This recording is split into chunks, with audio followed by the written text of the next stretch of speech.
Osiris. Spotlight On is brought to you by Light, the technology platform reimagining e-commerce for live events. You can learn more about Light at light.com/partnerships. That is lyte.com/partnerships.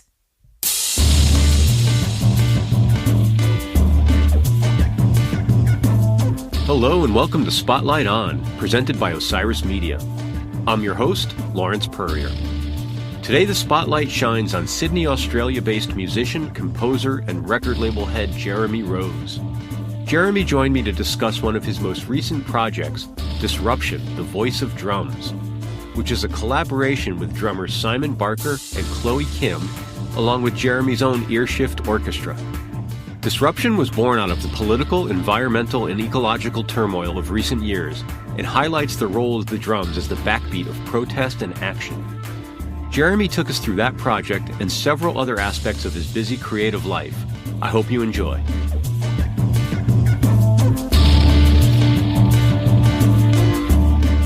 Thank you for making time to do this. I'm very grateful. Pleasure. Congratulations on the Arts Music Award. That's very exciting. Thanks a lot. Yeah, that was fantastic to get some recognition. I want to talk a bit about Disruption, but I was hoping that maybe we could start with a couple of things that stood out for me in your biography when I was reading about you. One of the things, there was a line that said, you work at the intersection of socioculture and genre. I don't want to make assumptions about what that should mean, and I'm wondering if you could talk a little bit about what that does mean for you and your work and what it causes you to bring to your work that you might not otherwise. Did I say that? I mean, sure, I think I really cross a lot of genre and stylistic boundaries, but I think when I used that term socioeconomic, I was speaking, or at least referring to my last two major projects, Disruption, the Voice of Drums, and Iron in the Blood, which was a musical work that incorporated two actors, and it was a musical adaptation of a book on, well, the most widely known book on Australia's founding. And I guess it was sort of just challenging some of the ideas around Australian cultural identity and who we are, and perhaps it might inform where we're going. So not all my work is kind of politically engaged. It's kind of just been those two large scale projects. What causes you to bring sort of a social purpose element into your work? How do you move through the world? Are you a political person? Are you an engaged person? How does that make its way into your art? I think as artists, it's really important to engage with society and reflect who we are. I mean, there's the age-old saying of art should be like a mirror to society and reflect what's happening. I think it's important for us to be engaged and to be projecting ideas about how we want society to be shaped. I think as an artist, we have a platform to speak our mind about politics and engage with historical events. The fact that you phrase it that way, that you have a platform, does that imply you feel a responsibility, or you would like to have a responsibility for using that platform in this way? I think we have a responsibility, whether we like it or not. I mean, the reach of our art enables us to engage with this content in a more meaningful way. So I think it's important. In regards to engagement, are you able to still be a listener of music, or have you fallen into that area of now you do the thing you love and so you lose the thing that you love? You know, are you a fan still? Are you a receiver of music? Certainly. I mean, there's I guess a stock of albums that I'll happily put on the background if I'm cleaning the house or doing the cooking or that sort of thing. You know, running a record label means that I'm sent a lot of music to listen to and check out. I guess you could say that's part of my job. Yeah. And of course, listening to my own content, my own mixing. Throughout the creative process, you've got, you're listening to a wide range of music to draw influences and inspiration and all that sort of thing. But music is such an important part of my life that I can't help but, I'm addicted, I think, music is such an important part of my life that I can't help but always come back to it. It is important to have breaks and also give your ears a rest. But I'm always going to be drawn to music, whether I like it or not. What was your music growing up? What were you into? What were you surrounded by? It's always interesting when I talk to, and I'll use air quotes, even though our listeners can't see them, of, someone who works in the realm of serious music. I always love to understand, where did you come from, even as a younger person? Was your first music high art, or were you listening to pop culture and things like that? I was fortunate to be brought up in a house that was filled with a wide listening habit. My parents, they were drawn to music such as folk music, classical, non-Western music, Indian classical music, and of course a lot of jazz, blues, and not, within the broad church of jazz, I would say they listened to quite a range of styles within that genre. I think that has really just given me a open mind to styles, and it's really informed my creative process and output today. Well, to turn our attention a little bit to disruption, I'm really curious about the disruptive power of the drum. I mean, that's quite a statement. Can you talk a little bit about the sort of unique power and the unique nature of the drum, especially as a horn player? What draws you there? What is the disruptive power and what's seductive about it? The drums forms an elemental part of cultural expression. It's used in ancient rituals, ceremonies. It's been used in religious contexts for time immemorial. More recently, it's been an important part of music whose purpose has been to disrupt. We've just been through one of the most disruptive periods in recent history, with civil unrest, the global pandemic, growing ecological disaster. The drums has been a really vital component of that music.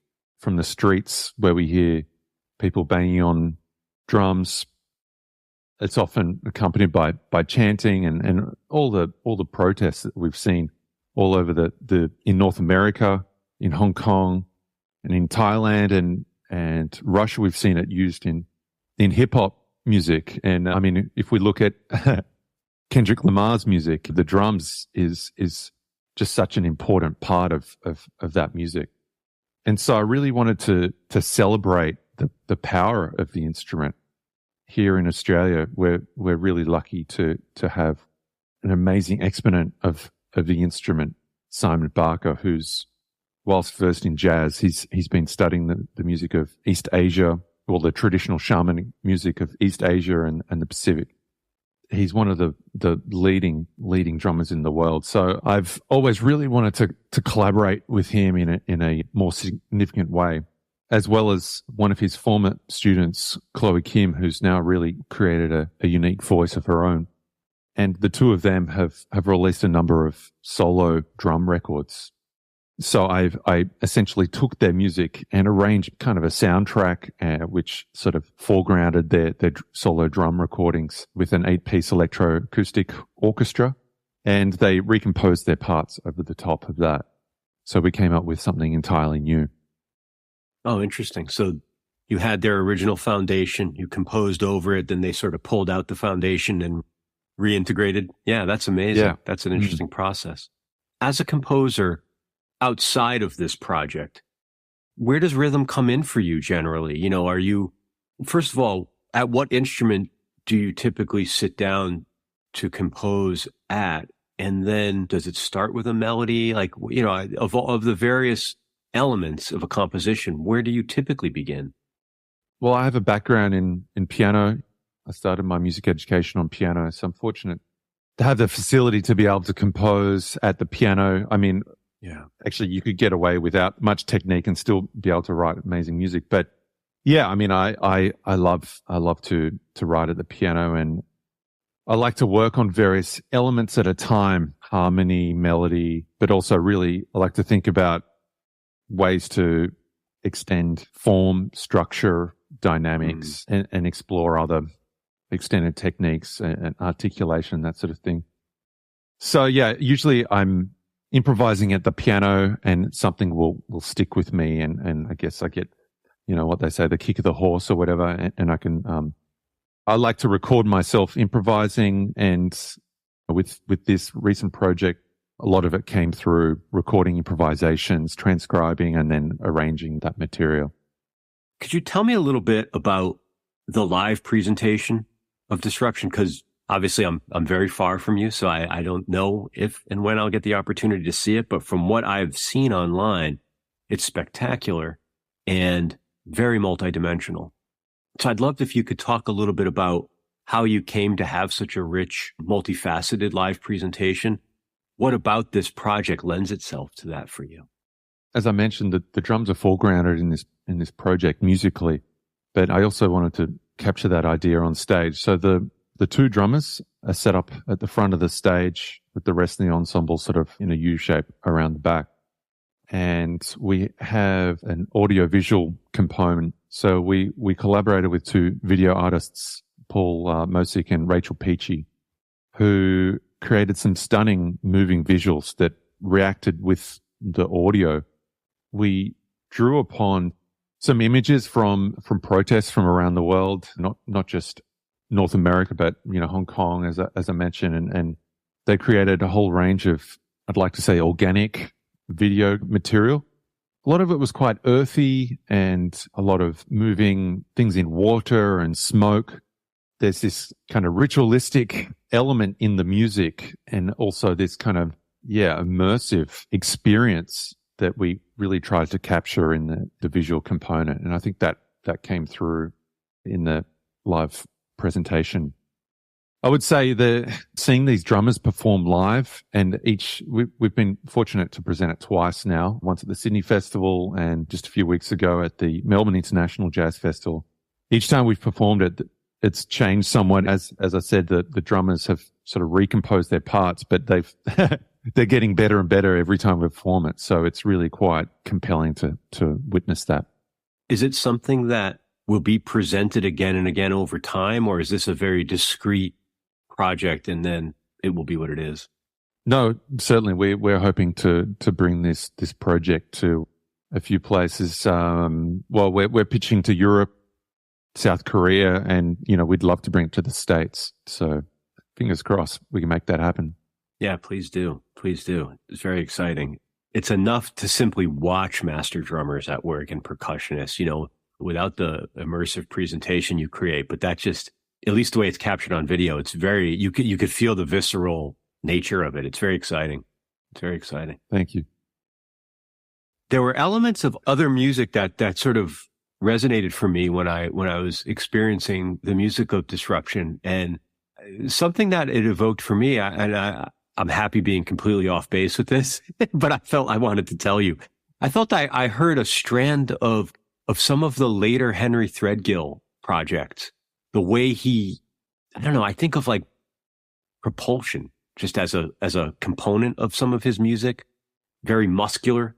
And I felt like I could hear a little bit of that, not only in the horn tones, but just the music had a brawniness to it that it was evocative of Henry Threadgill for me. And I'm not asking you to comment necessarily. I just wonder if how that speaks to you at all. Hopefully it's not offensive. Yeah, no. I mean, no, thanks for those comments. Yeah, it was necessary to have that energy to be able to kind of match what was happening on the drums. And of course, the art ensemble and ASCM, all those artists, I mean, they're a big influence on me and a lot of the artists that are in the ensemble. So I guess it's natural for that to kind of come through. Elements of rock and, I mean, there's a track that kind of reminds me of the Jack Johnson Miles record, but it has an unusual twist because it there's actually a Korean drum pattern happening underneath, and especially as a double drummer format, it has a real primal energy in it. So yeah, I'm glad that came through. We'll be back with more Spotlight On, presented by Osiris Media, after this break. And now, back to Spotlight On. I was also intrigued by some of the scholarly work you do. I was reading your piece on the Nex about the nature. I hope I'm capturing this correctly, but or at least where it led me to was like the nature of a long-term ensemble, right?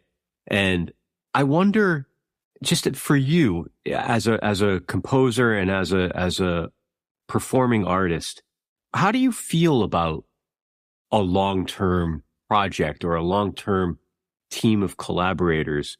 And is the Earshift Orchestra meant to be a static group? Are they a collective? Do you intend people to come in and out, or is this your attempt to have a fixed ensemble? I'm just curious about how the nature of like a long-term collaboration appeals to you and what it means to you. So I guess you're referring to my article in Critical Studies of Improvisation, I think it was. So yeah, I mean, the Nex is a real phenomenon that they've managed to stick together so long. I mean, who else has stuck together for what, over 30 years?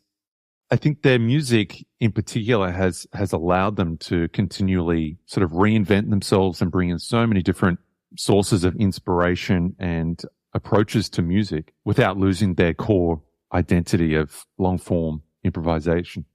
They're a real inspiration, and I think it's almost impossible to replicate that kind of long-term collaboration. For me, the Earshift Orchestra is set up as a vehicle to collaborate with a whole range of artists and really challenge different generations within the Australian and the wider Asia Pacific region.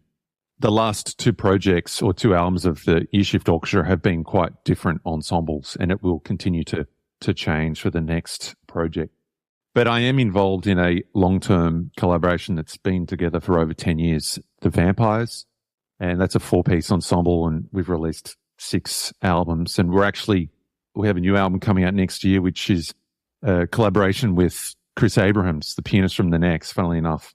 And the first single from that album is actually out today on all good streaming platforms. But that group, even so, we're into our third bassist because they two of them have moved overseas, and it's just been impossible to keep the group together. I mean, the Nex is just one of a kind, I guess. I mean, that's an incredibly prolific run, 6 albums in 10 years, given that you do so much other work. I mean, you're a working artist. You're not off in a monastery somewhere contemplating and then. No, well, it's been important to document that group.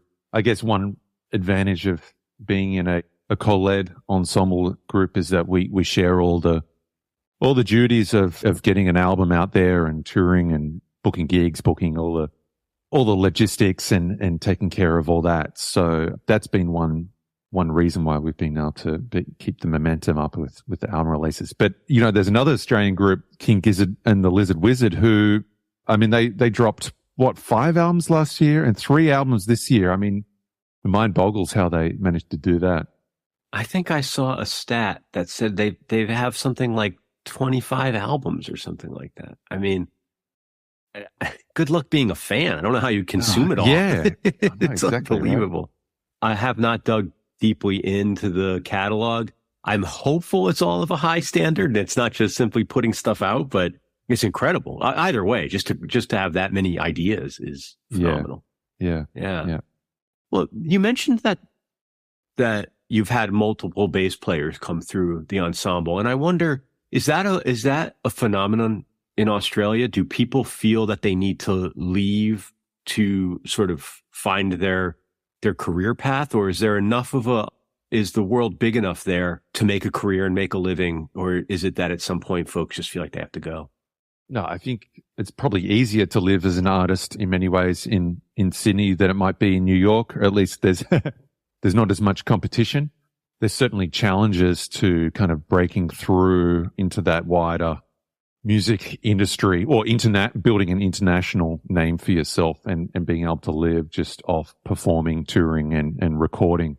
I think it's important for artists of any location to travel broadly and build up life experiences. So I think it's a natural process for us all to want to travel overseas and experience places. Before the pandemic, I was traveling to New York and Europe, Berlin in particular, once or twice a year. I've been fortunate to do residencies in a lot of places as well, in London and Norway, Oslo of all places, and Greece. So I think that's definitely created, or at least provided me, a rich kind of understanding of how artists from other localities operate, and how I also given me a new perspective on how I want my music to sound, and perhaps given me a renewed appreciation of the points of difference of where I come from and what I can offer to that broader music legacy. But yeah, I think we have to take advantage, or at least make the most of the opportunities that present us of living in a location such as Sydney. I mean, I guess we're not bound by some of the traditional, shall I say, the pressure of breaking traditional rules, or, I guess we're not bound by some of those responsibilities to an art form. I guess we're allowed a bit more freedom here. That's interesting. When you say allowed, you find that there's a willing audience to go on the journeys with you? Certainly. And we build our own scenes here, and it's very much a grassroots, or at least for me, it started at a grassroots level, but I'm fortunate to have built up a kind of an ecosystem here in Australia that's been really supportive of my music, as well as my collaborators and others on the scene. And, as I mentioned, I've been running this record label, Earshift Music, since 2009. And it's really exciting to be able to champion the original voices that have emerged on the Australian scene. What was the impetus to do that? I mean, I would imagine you flex a slightly different set of muscles as a record label owner and different responsibilities, but I guess my question's why? Pretty simple. I had a release on an artist run label, Jazz Groove Records, and the distributor went bust. I guess it was at that time when there was a major shift in the music industry, and record labels and distributors were all taking a big hit. So I had 3 projects with separate collaborations and bands, and we we needed an outlet. So I started the label essentially to release my own projects and collaborations.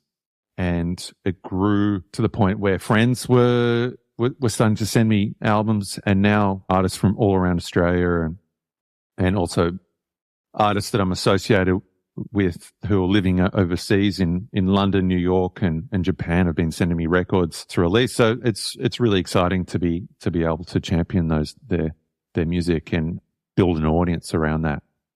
In the world of new music and of modern composers and jazz and improvised music, what role does a label play? Like, are you funding somebody to go into the recording studio, or are they delivering you a finished good and then you're just promoting? Like, what does it mean to be a record label in that part of the ecosystem?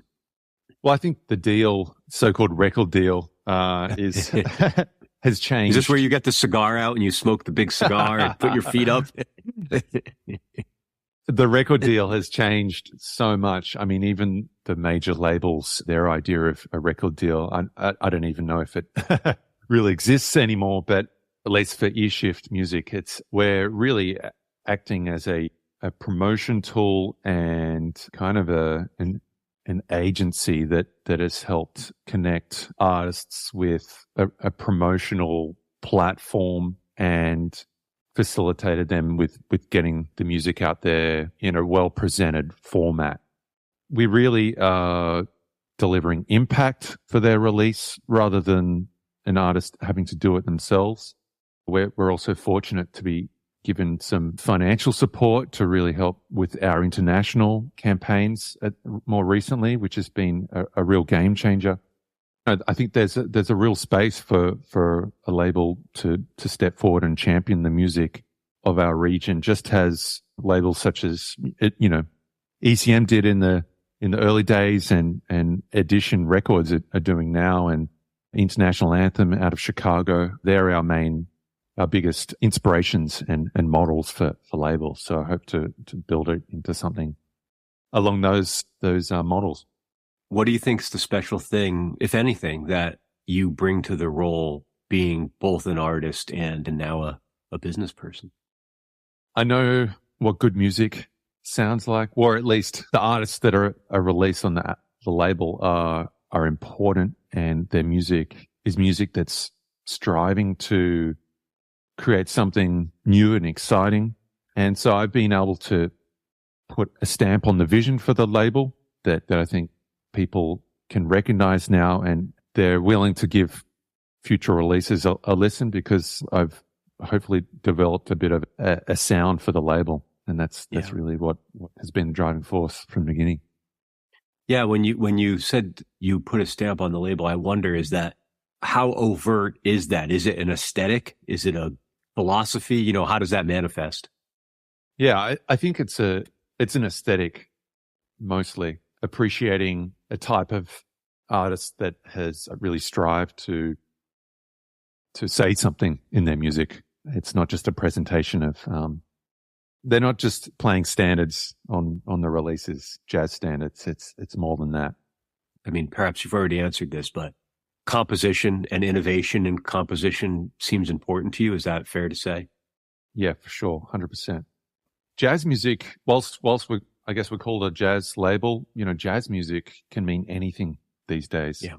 And I think it's, most importantly, it's a process of making music that has embraced some form of innovation and attempt to disseminate the boundaries of music in some way. And like I said, could be cultural, stylistic, or other music processes that they've interrogated in some way.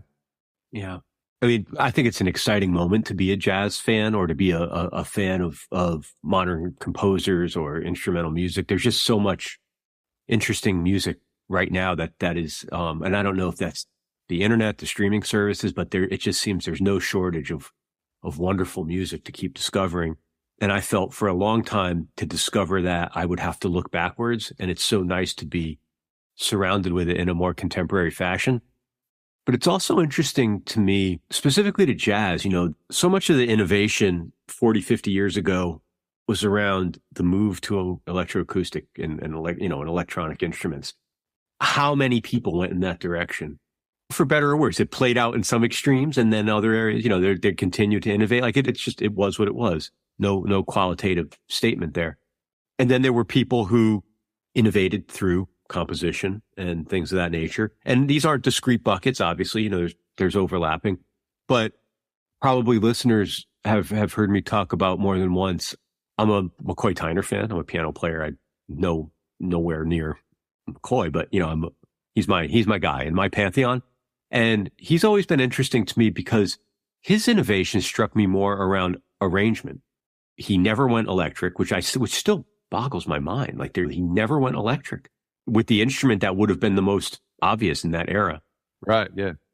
Some great compositions, but his records, the way they were so different in terms of arrangements and the ensembles he put together, and the African influence or strings or what have you. It's amazing how there's all those aspects of music, and they all lend themselves to their own innovation, their own excess even. And it's interesting to me that your gravitational pull is at the compositional side. I wonder, do you like to experiment with form, and how do you think about arrangements? And I'm curious how all that settles in for you. Well, I think composition really allows you to explore numerous musical identities, and I'm driven by the variety and nature of musical activity that's kind of just beyond my own aesthetic borders, my own tastes and inclinations. So I'm just driven by continued curiosity to explore and create new forms of music. And I think composition allows you to really create platforms to kind of explore those various ideas and concepts and have fun with them. And of course, approach them through my own prism of musical processes, which is whatever my musical instincts are. And of course, I'm fortunate to be a performer and a composer. So there's that element that plays into it too. I think I've been creating a lot of music this past 10 years. I guess I'm up to perhaps over 20 albums or so, various projects and collaborations. And I think perhaps it might be time for me to explore arranging, or at least take someone else's music and explore it a little, interrogate it in the same way. But thanks for planting that seed. Maybe I'll take my producer's fee. Yeah, that's it. I have to ask then, since you raised the point, what would be an artist whose repertoire or whose songbook you would want to spend that kind of time with and make that kind of emotional and artistic investment in? That's a tricky question, and I don't know. It does feel a bit unfair to ask. Yeah, I bet you I could ask every day and get a different answer. Well, I don't want to also reveal my my secret project that I've got brewing. But I think there's so many artists that I'd like to explore. I mean, I've been looking at Paul Motion's electric bebop band recently, and I think that I love that approach of taking those melodies and sort of playing them with a contemporary band and just doing reinventing them. I loved Rudrash Mantapa's Bird Calls album, what he did to Charlie Parker's music. He's something else, Rudrash. Oh my God. I know. I love Wayne Shorter. I think there's so much scope still to further explore his music, but it might be nice to take someone that's kind of a less obvious figure as well. So I've got a drawing board of ideas, and I'm going to keep adding to it. I'm not quite at the stage of taking on my next project, but I guess I'm a transitional stage. There's been so many projects that have taken shape during the pandemic, and I've got another 2 or 3 albums that are coming out in the next 6 months. So once all that's happened, I'll get back to you. I have one other quick question. It's sort of process related before I let you go. And I'm wondering what role the studio plays in your work, and more broadly, sort of your tools and technology.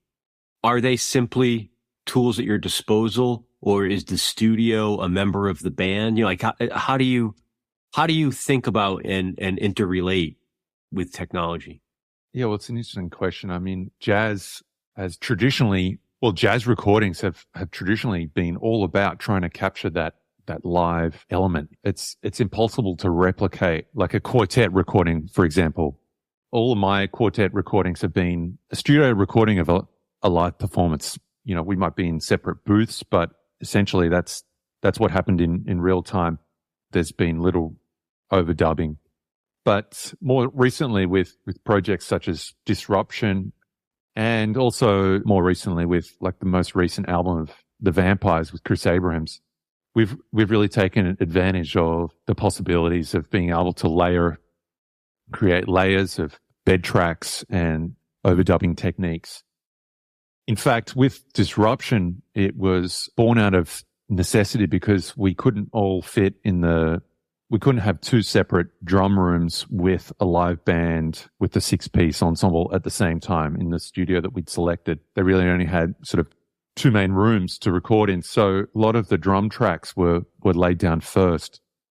We recorded with that, but some of those drum tracks had to be kind of synced, or at least cut up with various sections that were cued, or we might have used a time code in the composition to create the necessary sections.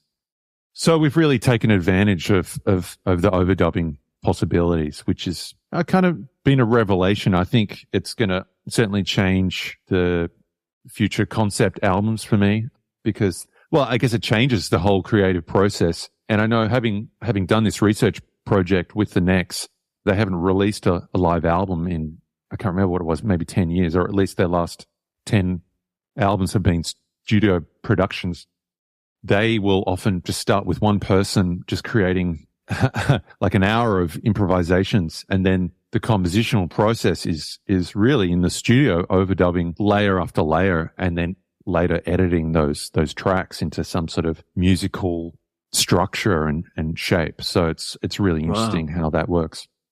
That's really amazing. Well, thank you for spending time with me. I really enjoyed talking with you. Thank you. It's been great chatting. And before we go, will you say the name of the new track that hit today? Because we'll be coming out in the next few days, and I want to make sure people know what to go look for. Great, yeah. So if you look up The Vampires, and it's featuring Chris Abrahams, and the track is called Khan Shatir, which is spelt KHAN SHATYR. Khan Shatir. Khan Shatir. I'm going to make sure I go listen to that when we get off this. Great. Thank you so much, Jeremy Rose. As always, thank you for listening to Spotlight On. We're presented by Osiris Media and brought to you by Light. Executive producers are Lawrence Purrier, Ant Taylor, Brian Brinkman, RJB, and Matt Dwyer. Spotlight On is produced by Craig Snyder, with post-production by Michael Donaldson and theme music by Q-Burn's Abstract Message. If you like what you've heard, please share us with a friend and leave a review on your podcast platform of choice. Visit us online at spotlightonpodcast.com or at SpotlightOnPod on Instagram and Twitter. Thanks for listening, be safe, and stay in touch.